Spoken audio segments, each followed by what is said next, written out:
ত্রয়োদশ জাতীয় সংসদ নির্বাচন উপলক্ষে টানা 4 দিনের ছুটিতে যাচ্ছে দেশ। মূলত শিল্পাঞ্চলের ছুটি শুরু হয়ে যাওয়ায় ভোট দিতে রাজধানী ঢাকা থেকে বাড়ি ফেরার মানুষের ঢল নেমেছে। কেউ কেউ ঐচ্ছিক ছুটি নিয়েও পরিবার নিয়ে ছুটছেন বাড়ির পথে। এতে ঢাকা ময়মনসিংহ মহাসড়ক সহ আশেপাশের সড়কগুলোতে তীব্র যানজটের সৃষ্টি হয়েছে। বাস সংকটের সুযোগে কয়েক গুণ বাড়তি ভাড়া আদায়ের অভিযোগ উঠেছে পরিবহন শ্রমিকদের বিরুদ্ধে এবং অতিরিক্ত ভাড়া গুণে চরম ভোগান্তিতে পড়েছেন ঘরমুখী যাত্রীরা।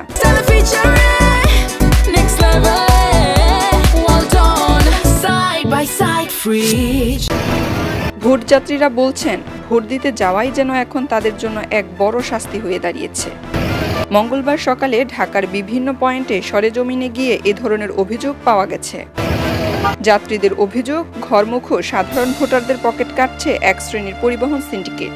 250 টাকার যাত্রার জন্য গুনতে হচ্ছে 600 টাকা পর্যন্ত।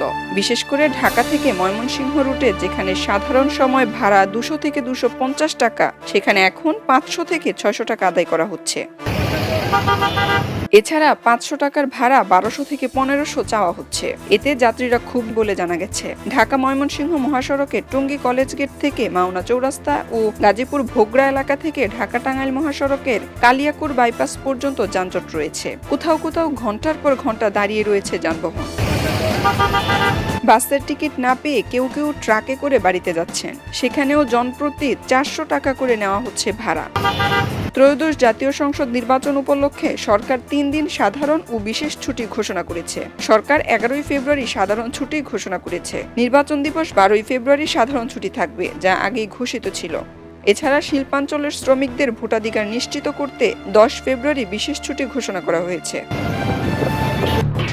এলো খবরের কাগজ, নিখাত, নির্ভীক, নিরপেক্ষ।